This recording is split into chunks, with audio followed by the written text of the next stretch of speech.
Yeah, thanks for the introduction and thanks for inviting me to this event. Today, I would like to share the journey of additive manufacturing at Alfa Laval, industrialization of AM at Alfa Laval. But before going into the AM part, I would like to share uh, some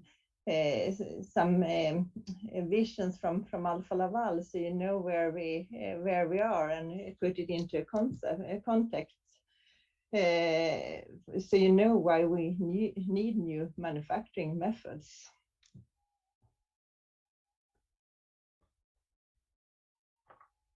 So I would like you to start to imagine a more sustainable world, a world where it takes less to produce even more, a world where we efficiently meet our growing energy demands and simultaneously reduce CO2 emissions. Imagine a world where we can harness the power of natural resources while preserving them at the same time. At Alfa Laval, we don't just imagine this world, we are building it together with our customers and partners.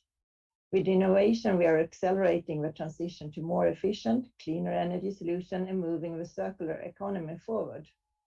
Our deep industry knowledge enables us to optimize customer processes, overcome the toughest challenges, and continue making the world better every single day. We exist to accelerate success for our customers, people, and planet.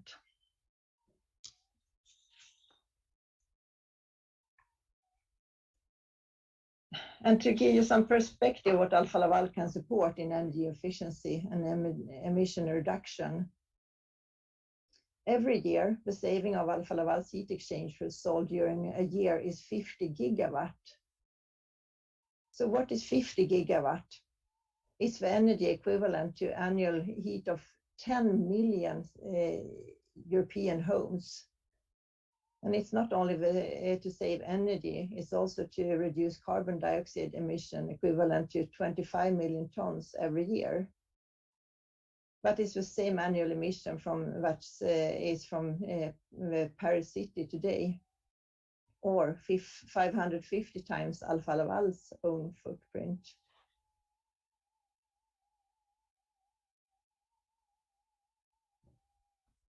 To give you another good example is the data center cooling. Did you know that 90% of electricity used in the data centers is converted to heat? Imagine if we could harness that energy. If by 2030, every data center used efficient Alfa Laval plate heat exchanger to reuse waste heat, we would save 3,000 terawatt hours of energy every year. That is the same amount that we use today to heat 3 million Europeans' home. So it's so many benefits, and it's we have seen the COP26 conference now that was finished this weekend, and yeah, we here Alfa Laval can really contribute to make a different world. And we are proud to to say that we can both contribute to progress and enabling change to meet the UN global goals.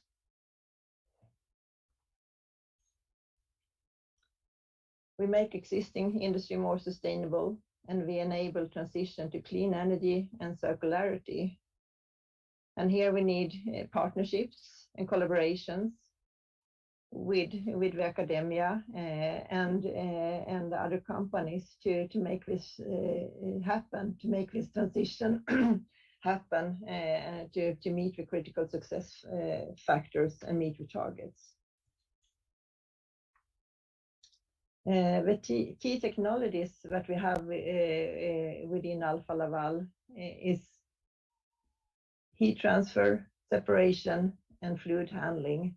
We have products like heat exchangers, separators, pumps, and fluid handling equipment. And we serve many industries. the most of industries actually, from biofuels to food and water to power to wastewater. And the core manufacturing technology areas that we are having today is forming, pressing, machining, brazing, welding, surface finish, assembly, automation, and testing. But to meet the new opportunities and need that we see from our customers and to meet the targets, we see that we need to have new manufacturing processes, new product designs, new materials, new application requirements, and new verification methods.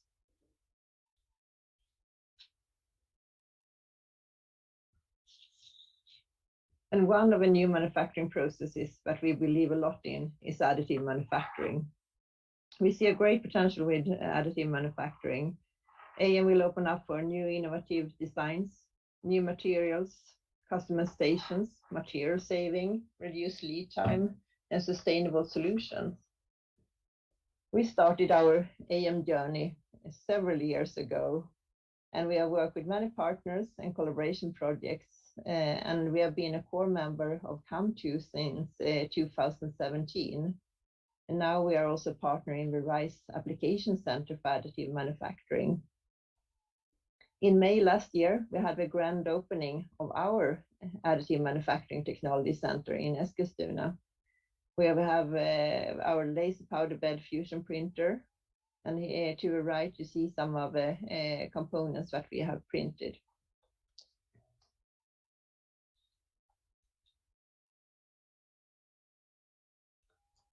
As with many emerging technologies, it's a journey to develop and understand the technology, to stabilize it, standardize it, industrialize it, and understand the possibilities it can make for different kind of applications, to develop a supply chain, and in the same time finding a new business model.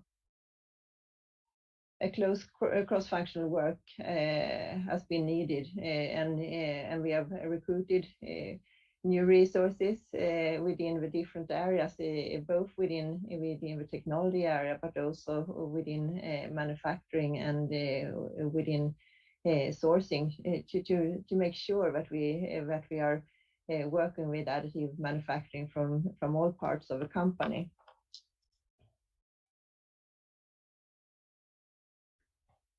We have identified 3 critical areas for our AM implementation.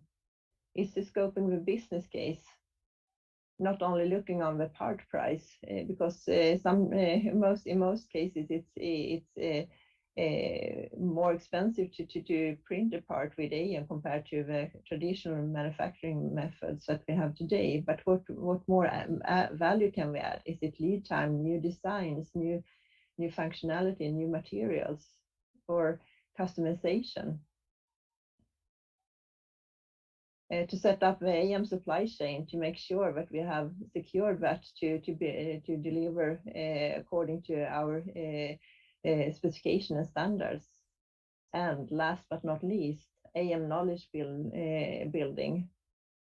And here the cooperation with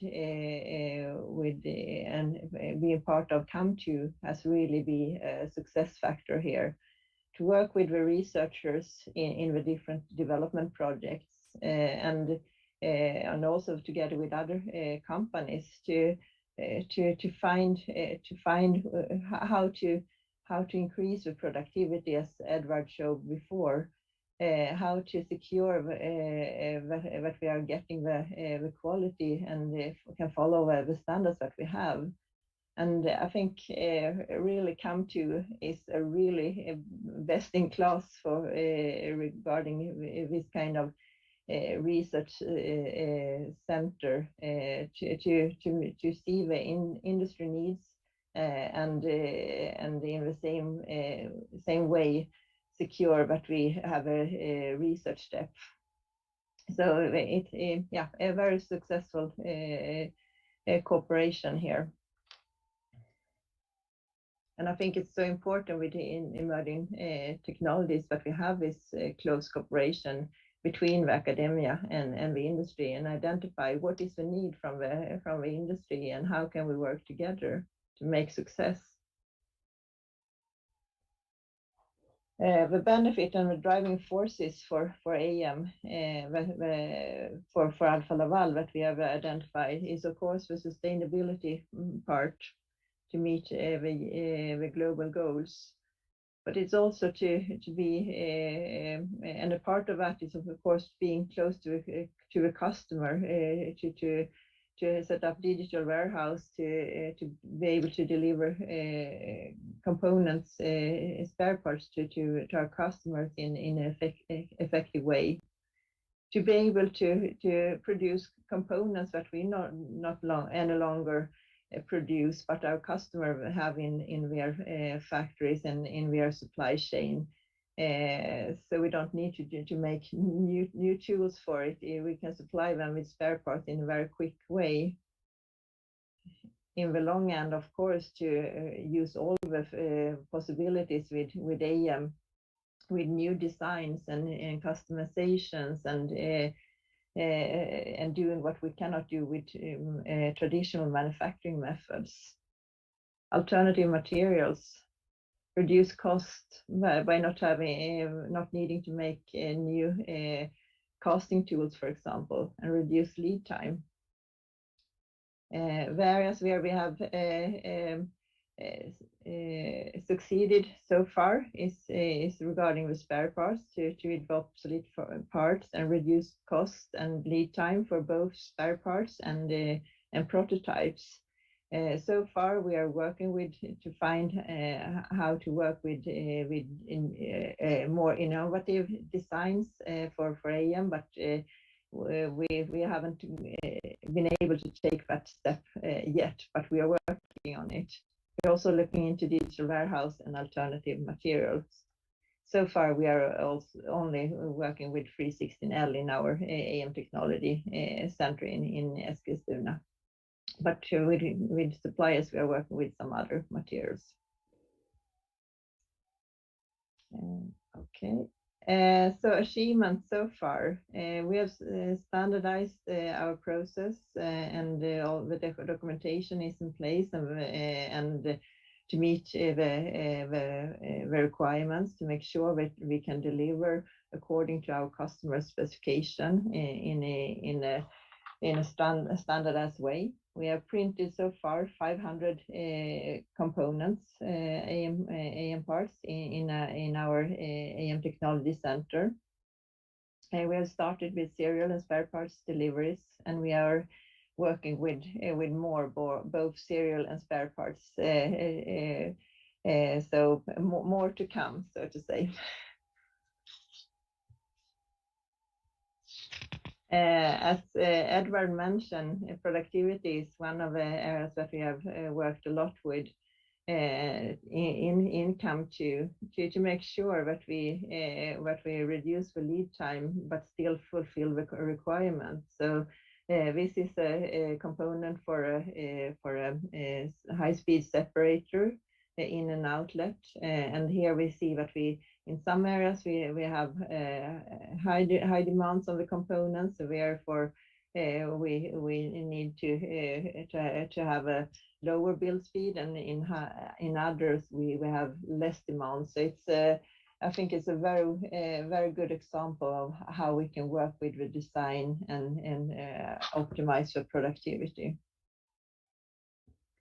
Another area that we have worked a lot with is how to meet the quality demands for our products. How to make sure that we meet the requirements regarding corrosion, surface finish, especially inside the components, where we have customers with food and pharma requirements with very high demands. So based on that, we have developed our own material standard to make sure that the material is following the standard that we have, and also the quality code and technical delivery requirements. And it's a journey. It's when you are working with it and see that you are getting difference comparing to the process parameters and the material you are using. where you see where to put the requirements. It's maybe not the same requirements as we need to have with existing manufacturing methods. So it's absolutely a journey. But we of course want to make sure that we are securing that we are meeting the requirements to our customers. So therefore, we have selected the components where we have good margin to still meet our customers' requirement. To start with, and then it's a learning curve to really make sure that we are can deliver what we promise, because it's so important. So to summarize the achievements, we have a printer in place, we have a qualified material 316L so far for our printer, and we have a material standard, and we have standard operation procedures, and we are using different softwares to do simulations before we build. And we have started to deliver components, and we have many good collaborations. Where Come2 is one of them, where we see that we really need to help each other within the industry to make this a continuous success.